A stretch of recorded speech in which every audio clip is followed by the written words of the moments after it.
جب کسی قوم کو عالمی اغیار سے رہائی دلوانے اور وطن فروش غداروں سے نجات دلوانے کے لیے کوئی طاہر القادری اٹھا تو اسے عالمی سامراج سے بڑھ کر مزاحمت خود اپنی قوم کے اندر سے برداشت کرنا پڑی۔ کہیں غداران ملت اور ان کے حواریوں کی جانب سے تو کبھی عالمی استعمار سے خائف موجود ملکی انتظامی اداروں کی جانب سے۔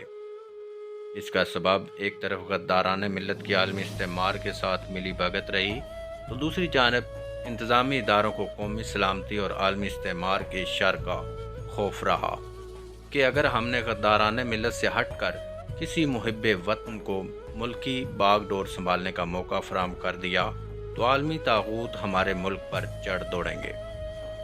ایسا ہی کچھ پاکستان کے ساتھ بھی ہوتا رہا، یہ جانتے ہوئے بھی کہ پاک دھرتی کچھ غداروں کو پال رہی ہے جو عالمی استعمار کے ایجنڈے کی تکمیل کی خاطر وطن عزیز کے دل و دماغ اور روح کو نوچ پھینکنا چاہتے ہیں۔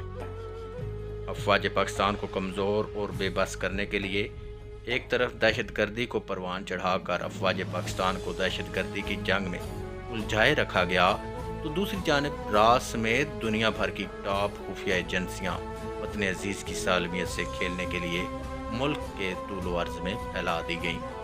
کہیں راہ اپنے قدم گاڑے بیٹھی ہے تو کہیں بلیک واٹر، کہیں CIA تو کہیں موساد الغرض دنیا کی خطرناک ترین سمجھی جانے والی خفیہ ایجنسیاں پاکستان کو توڑنے کے لیے زیر زمین گمسان کی جنگ جاری رکھے ہوئے ہیں، مگر عالمی طاغوت کے اعلی کار حکمران اپنی فورسز اور قومی بقا و سلامتی کے اداروں سے زیادہ بیرونی مداخلت کاروں کو پناہ گاہیں اور تحفظ کے لیے اپنی مکمل وفاداری کا ثبوت دینے کے لیے کبھی ISI تو کبھی پاک فوج پر پروپیگنڈا وار کے ذریعے حملہ آور ہے۔ پھر کیسے ممکن تھا کہ مقامی غدار اور عالمی گماشتے طاہر القادری کی ایسی جسارت برداشت کر لیتے؟ جہاں ISI بظاہر سب کچھ دیکھ سن کر خاموش تھی، پاک فوج اپنے جسم پر زخم سہ کر بھی برداشت کر رہی تھی۔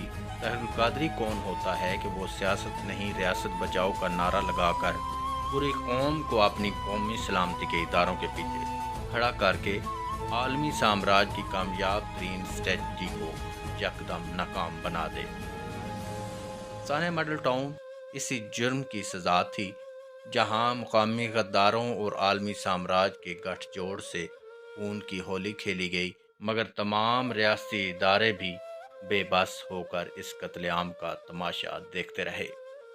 طاہر القادری اب مقامی کے ساتھ ساتھ براہ راست عالمی استعمار کے بھی نشانے پر ہے۔ آپ 23 جون کو وطن واپس تشریف لاتے ہیں، آپ کے جہاز کا رخ اسلام آباد سے لاہور کی طرف موڑ دیا جاتا ہے۔ تمام تر عالمی قوانین کی دھجیاں اڑا کر رکھ دی گئیں، مگر نہ تو مقامی اسٹیبلشمنٹ اور نہ ہی عالمی قوتیں ایک ریاست کے بدمعاش حکمرانوں سے سوال کرتی ہیں کہ کس قانون اور کس سبب کے باعث طیارہ ڈائیورٹ کیا گیا۔ خیر، آپ لاہور ایئرپورٹ پر پہنچتے ہیں۔ اسلام آباد کی طرح یہاں بھی آپ کے لاہور ایئرپورٹ پہنچنے سے قبل ہی ہزاروں سربکف مجاہد آپ کے استقبال کے لیے لاہور ایئرپورٹ پر بھی پہنچ جاتے ہیں، جہاں سے آپ سیدھے اپنے زخمی کارکنان کی عیادت کے لیے ہسپتال پہنچ گئے۔ اس قوم کی آزمائشوں کا سلسلہ بھی باقی ہے، ابھی اس قوم نے مزید زخم سہنے ہیں۔ یہ سفر کہاں جا کر رکتا ہے؟ عالمی بدماشوں کا تسلط کب تک پاک دھرتی پر قائم رہتا ہے؟ کب تک پاکستان اور اہل پاکستان کے مقدر کے فیصلے واشنگٹن، لندن، دہلی اور ریاض میں بیٹھے منصوبہ ساز ترتیب دیتے ہیں؟ اور کب تک یہ قوم یہ سب ستم بالائے ستم برداشت کر پاتی ہے؟